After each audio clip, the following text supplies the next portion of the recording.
Anda masuki segmen Kompas Bisnis di Sapa Indonesia Pagi. Saatnya kita lupakan Uzbekistan, saudara. Timnas Indonesia bangkit, kita move on melawan Irak nanti malam untuk merebut tiket Olimpiade Paris 2024. Laga ini akan berlangsung nanti malam di Stadion Abdullah bin Khalifa, Kamis 5 Mei 2024, waktunya kalau di Indonesia jam 22.30 waktu Indonesia Barat.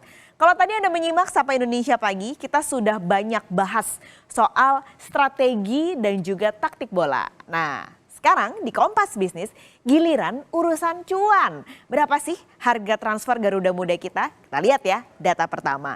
Kami mengutip data ini saudara dari transfermarket.co.id. Yang pertama, posisi pemain dengan harga termahal Garuda Muda U23 adalah Rizky Ridho, kapten Timnas U23 yang sayangnya kemarin kena kartu merah. Harga Rizky Ridho, harga transfernya adalah 6,9 miliar rupiah. Rizky Ridho ini posisinya ada di bek tengah saudara. Dan saat ini di usia 22 tahun ia memperkuat klub Liga 1 Persija Jakarta dan juga Timnas Nasional Indonesia. Posisi kedua dari Rizky Ridho kita geser. Pemain termahal Garuda Muda kedua adalah Alfeandra Dewangga yang berada di posisi gelandang bertahan dan usianya saat ini adalah 22 tahun. Alfeandra saat ini merupakan pemain dari klub PSIS Semarang dan harga pasarannya adalah 5,2 miliar rupiah. Sementara posisi termahal untuk harga pasaran di U23, posisi ketiga kita lihat saudara ada Bagas Kava. Bagas Kava di posisi bek kanan kalau di U23 saat ini memperkuat klub PA Barito Putra dan harga pasarannya mencapai 4,7 miliar rupiah. Oke, ini sebenarnya adalah gambaran saudara. Nilai pasar dari seorang pemain dari kompetisi yang terpilih berdasarkan nilai pasar tertinggi. Sebenarnya gimana sih menentukan yang sini harganya sekian, tadi ada 6,9 miliar untuk Rizky Ridho, ada yang 4,7, ada yang 5,2 miliar. Terbentuknya seperti apa? Pengaruh harganya tuh apa saja? Nah pagi ini kita akan berbincang bersama FIFA Football Agent Muli Munial. Mas Mas Muli, selamat pagi. Selamat pagi Mbak Paskalis, apa kabar? Baik, saya jadi grogi manggilnya Mas Viva. Mas Muli, ini penasaran karena mungkin orang-orang nggak tahu gimana sih kok ada satu orang dihargain bisa 6 miliar, ada yang 4 miliar, ada yang 2 miliar. Nah itu harganya terbentuknya gimana Mas Muli? Sebenarnya ya kalau kita dengar harga pasaran market itu apakah di berita atau di media itu kebanyakan itu sangat overvalue agak lebay sedikit lah, tapi memang nggak ada yang memang tipis-tipis nggak jauh dari itu. Ya kan memang kita memvalue pemain itu dari performance mereka tentunya, ya kan performance mereka sekarang, ya kan. Nah tentunya dengan masuk timnas itu juga menambah value karena kita tentu berpendapat pemain timnas itu adalah pemain yang telah dipilih melalui saringan dan scouting bahwa ini adalah pemain terbaik di negara ini gitu. Oke. Kalau tadi berarti kalau dia masuk timnas berarti harganya menambah gitu ya. Tapi kalau misalnya nih Mas, dia dihitung juga nggak sih udah pernah ngegolin berapa kali? Atau misalnya dia masuk ke klub tertentu yang mungkin bonafit gitu ya di tanah air itu juga jadi perhitungan nggak? Tentu, jadi sekali lagi saya bilang statistik mereka dan performance mereka sangat mempengaruhi ya. Jadi kalau soal striker dicari apakah dia berapa gol musim ini, ya kan. Kalau seorang defender bagaimana dia bisa performance sebagai menjaga posisi dia sebagai bertahan. Dan tentu yang mempengaruhi juga bagaimana pemain ini juga demand-nya di lokal market. Kalau saya memang banyak main di lokal market kan di sini kan. Jadi ketika pemain direbutin oleh 5-6 klub, tentu nilai dia akan naik otomatis karena tentu klub-klub ini akan bersaing untuk mendapatkan pemain ini dengan harga yang terbagus gitu, ya kan. Tapi memang basicnya adalah performance. Klub-klub juga sudah cukup jeli sekarang, ya kan. Mereka udah lihat statistik juga sudah cukup lengkap.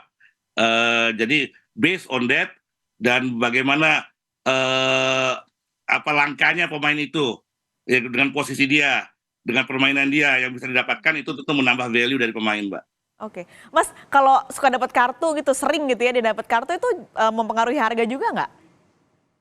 Sangat sangat sedikit. Kita balik ke karakter jadi.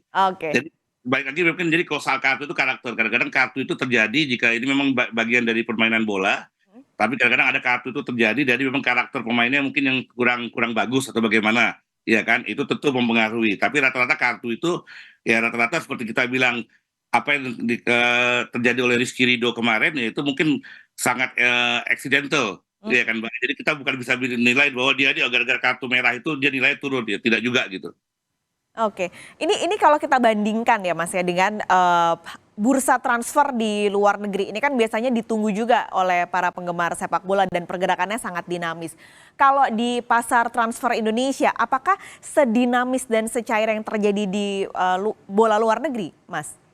Belum secair di luar negeri, cuma perkembangan memang 3 tahun 5 tahun ini sangat berkembang. Soalnya dulunya biasanya pemain itu hanya dikontrak selama setahun, ya kan. Transfer itu terjadi ketika kontrak jangka panjang, contohnya 5 tahun. Ya, ketika 2 tahun dia mau dijual ke klub lain, disitulah terjadi ada transfer fee dan negosiasi antar klub. Emang rata-rata selama ini memang klub lebih prefer untuk jangka pendek. Cuma saya lihat 5 tahun terakhir ini sudah banyak klub yang mengontrak pemainnya untuk 3 tahun, 5 tahun. Jadi mulai terjadi transfer fee. Contoh aja mungkin salah satu transfer pengalaman saya tahun ini terjadi mungkin ketika salah satu Borneo melepas pemain asingnya yang masih dalam kontrak ke Cina, itu luar biasa dealnya, itu bisa ya kita bilang MM-an gitu Pak. Tapi rata-rata memang sudah terjadi di lokal transfer juga, tapi memang belum segede di luar negeri, tapi mudah insya Allah kita bakal menuju ke sana Mbak. Amin. Ini karena kalau apa namanya kita melihat juga sebenarnya kualitas pemain lokal juga nggak kalah gitu ya Mas ya dengan pemain dari asing. Tapi kalau melihat talenta-talenta yang ada di dalam negeri gitu, kalau agen tuh menemukan talenta muda, dia punya potensi gitu, gimana sih Mas kalau cara nyarinya gitu? Apakah dia melihat pertandingan-pertandingan atau bahkan berburunya dari sejak dini di sekolah bola? Itu bisa terjadi beberapa hal Mbak. Memang kita juga butuh tim scouting yang membantu kita. Kita juga dibantu oleh pelatih SSB yang kadang-kadang datang ke kita merekomendasikan pemain. Hmm. Kadang saya juga mempunyai pemain yang merekomendasikan pemain mereka juga, pemain temannya dia ini bagus, ini bagus. Tapi juga kita apa yang terjadi sekarang memang turnamen usia dini juga banyak banyak diorganize oleh PSSI ataupun oleh swasta. Itu kesempatan kita untuk datang melihat mereka ketika usia dini. Sekarang kan ada juga Elite Pro. Elite Pro itu U16, U18, U20.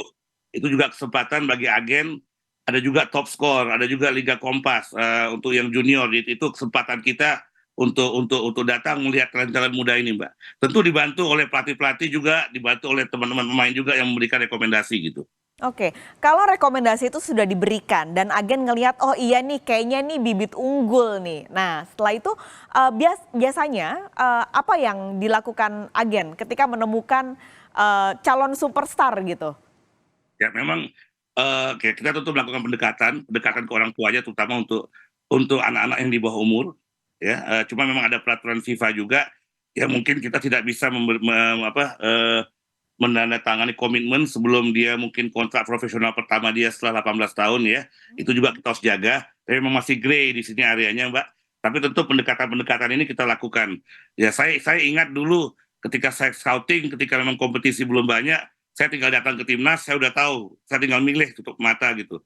Tapi dengan persaingan agent juga yang cukup kompetitif sekarang, jadi kita harus terjun ke usia muda juga, kita harus turun ke bawah gitu, Hmm. ya kan. Jadi ya hal-hal gitu kita perlu pendekatan karena banyak banyak yang mereka butuhkan Mbak, dari nutrisinya mungkin belum belum sempurna, dari kadang-kadang ada pemain muda yang nggak punya sepatu bola. Jadi hal-hal gini yang harus kita support. Belum lagi dia tentu kewajiban dia adalah menyelesaikan pendidikan dia minimum SMA, itu harus dilakukan. Disinilah tugas agen juga bagaimana meramu ini semua Mbak untuk mensupport dia seideal mungkin sehingga dia bisa dapat perform sebaik mungkin gitu. Hmm. Itu tadi Mas Muli cerita soal persaingan agen. Jadi sebenarnya yang bersaing bukan hanya pemain-pemainnya ya untuk bisa dilirik, tapi agennya juga bersaing Mas mencari pemain terbaik. Betul, Mbak. Kalau di luar Heeh. negeri itu udah dari 12 tahun tuh agen udah lirik pemain-pemain tuh, Mbak. Oh. Karena mereka sangat kompetitif ya. Ya, dan ya itu ya saya bilang saya lihat bagaimana perkembangan 10 tahun terakhir itu ya udah banyak. Jadi kami juga berlomba-lomba gitu mencari Hmm. talent. Eh dari usia muda. Kadang kalau mungkin sekarang udah usia yang sudah 18 tahun, 20 tahun ke atas, rata-rata udah pemain bagus, sudah diwakili oleh agent gitu. Oke, terima kasih Mas Muli. Ini pengetahuan baru juga buat saya, mungkin buat pemirsa di Kompas TV juga untuk melihat bagaimana harga terbentuk sebenarnya di pasar pemain sepak bola. Terima kasih Mas Muli Muniel sudah berbagi informasi pagi ini di Kompas Bisnis. Sampai ketemu lagi, sehat selalu Mas. Ya, terima kasih Mbak Paskali, sehat-sehat ya. Ya, sehat-sehat Mas Muli.